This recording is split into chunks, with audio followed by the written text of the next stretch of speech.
तो आज की इस वीडियो में हम जानेंगे विटामिन B12 के साइन एंड सिम्टम्स क्या होते हैं।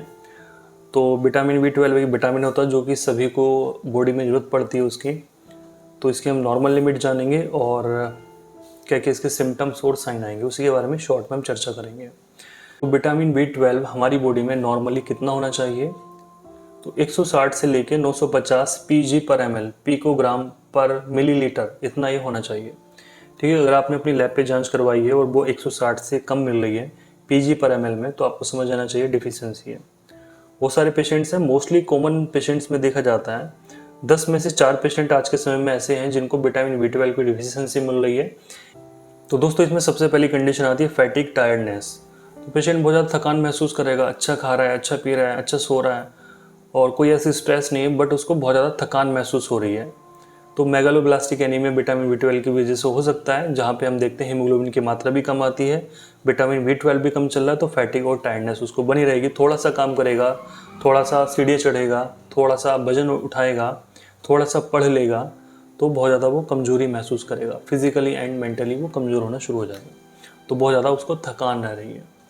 अगला साइन देखते हैं हम दोस्तों इसमें, तो पेशेंट की जीभ देखी जाए तो रेड और पेनफुल टंग मिलती है, लाल रंग की जीभ और बहुत ज़्यादा दर्द करने वाली, जो कि ग्लोस्टाइटिस वाली कंडीशन हो सकती है।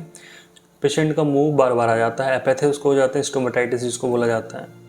ठीक है, तो इस तरह की चीज़ें पेशेंट के अंदर मिल सकती हैं। इसके साथ पेशेंट को निडल प्रिकिंग सेंसेशन हो सकती है। उसके जो पैर हैं, खास करके पैरों में उसको लगेगा कि यार सुइयाँ से चुभ रही हैं। प्लस इसके साथ साथ उसको बर्निंग भी है, पैरों में जलन है, साथ में उसको निडल प्रिकिंग सेंसेशन है कि कोई चीज़ वहाँ पे चुभ रही है। तो वहाँ पे पेशेंट को विटामिन B12 डिफिशियंसी देखी जाती है। इसके साथ एक बीमारी में और ऐसा होता है जो कि होते हैं डायबिटीज़ वाले, जिन पेशेंट को शुगर है उसमें भी पेशेंट को ऐसा देखा जाता है कि इस तरह की सेंसेशन पेशेंट को बनी हुई है। तो लगता है यार ये तो शुगर की वजह से ऐसा हो रहा, बट विटामिन B12 उस तरह के केस में चेक करवा के देख लेना चाहिए, क्योंकि मेटफॉर्मिन देखा जाए तो विटामिन B12 को कम करता है। पेशेंट जो मेडिसिन लेते हैं मेटफॉर्मिन डायबिटीज़ के लिए, उससे विटामिन B12 की डिफिशियंसी हो जाती है और उसके सिम्टम्स पेशेंट के सामने आने शुरू हो जाते हैं, पैरों में आने शुरू हो जाते हैं। तो शुगर चाहे उसकी मेंटेन है, बिल्कुल ठीक है, बट उसके सिम्टम नहीं जा रहे हैं, तो उसको विटामिन B12 देना चाहिए। ठीक है, काफ़ी हेल्पफुल ये रहेगा। इसके साथ कोई पेशेंट डिप्रेशन में है या फिर उसका मूड डिसऑर्डर उसको रहता है, उसका मूड अभी अच्छा है अभी ख़राब है, बाइपोलर डिसऑर्डर है, मूड चेंज होता रहता है, तो वहाँ पे भी पेशेंट को ध्यान देना चाहिए कि उसके शरीर के अंदर विटामिन B12 की कमी हो रही है। कंसंट्रेशन की कमी हो रही है तो वहाँ पे भी। पेट के अंदर समस्या जैसे डायरिया, नोजिया, गैस, कॉन्स्टिपेशन, पेट खराब रह रहा है, गैस बहुत ज़्यादा बननी है, एसिड बहुत ज़्यादा बनना है, दस्त लग रहे हैं, लूज मोशन हो रहा है और पेशेंट को कॉन्स्टिपेशन है, कब्ज हो रही है। इसके अलावा हेडेक, उसको सर दर्द रहेगा, मसल्स में क्रैम्पिंग रहेगी, मांसपेशियों में उसको खिंचाव रहेगा, क्रैम्पिंग रहेगी, ऐठन रहेगी, अगर वहाँ पे डिफिशियंसी पेशेंट को हो रही है। एटेक्सिया वाली प्रॉब्लम है कि पेशेंट से ठीक से बैलेंस करके नहीं चला जा रहा है, तो इस तरह के केस में भी एक बार विटामिन B12 की जांच करवा लेनी चाहिए।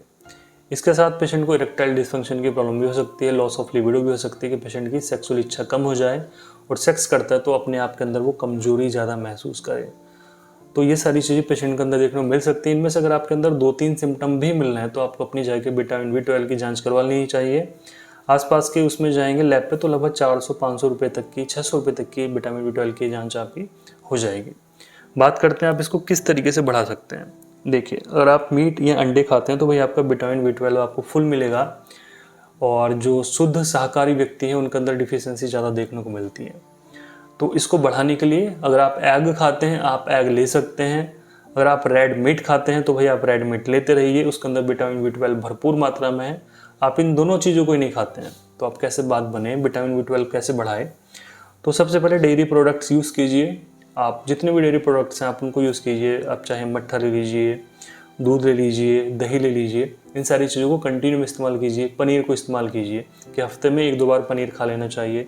कच्चा भी आप खा सकते हैं, नमक लगा के, चीनी डाल के, कैसे भी आप खा सकते हैं। तो विटामिन B12 आपकी बॉडी से कम नहीं होगा। इसके अलावा बीन्स जो फलियां होती हैं आप उनका सेवन कीजिए, हफ्ते में 1 आध बार तो आप उनको खाइए, जब भी उनका सीजन चलता है ज़रूर खाइए। इसके अलावा जो सूखे मेवे हैं आप उनको भी इस्तेमाल करना शुरू कीजिए। ठीक है, इस तरीके से आप इनको ले सकते हैं और मेडिसिन से भी आसानी से बढ़ जाता है। आज के टाइम में बहुत सारे मल्टीविटामिन बन रहे हैं, बहुत सारे महंगे महंगे मल्टीविटामिन भी बन रहे हैं कि भाई डॉक्टर साहब ने लिखा है कम से कम 400 रुपये की 10 टैबलेट मिलनी है, 400 रुपये के 10 कैप्सूल मिलना है। तो इतने महंगे मल्टीविटामिन आप मत खाइए, सिंपल सा आप बिकासूल लाइए, उसके अंदर जो विटामिन है वो ही सफिशिएंट है आपके लिए। आपकी बॉडी में अगर आपकी विटामिन B12 की कमी आ रही है तो भाई आप कंटिन्यू में 1 आध महीना ले लीजिए। खाने पीने का विशेष ध्यान रखिए, जो चीज़ें मैंने आपको बताई हैं शॉर्ट में ही आप उनको पूरा कर लीजिए। और बिकासूल सुबह शाम हम एक ले सकते हैं, और जैसे ही आपकी विटामिन डिफिशियंसी ठीक होगी आपके सारे सिम्टम्स जो है ठीक हो जाएंगे। दोस्तों बस आज की इस वीडियो में इतना ही। Thank you so much.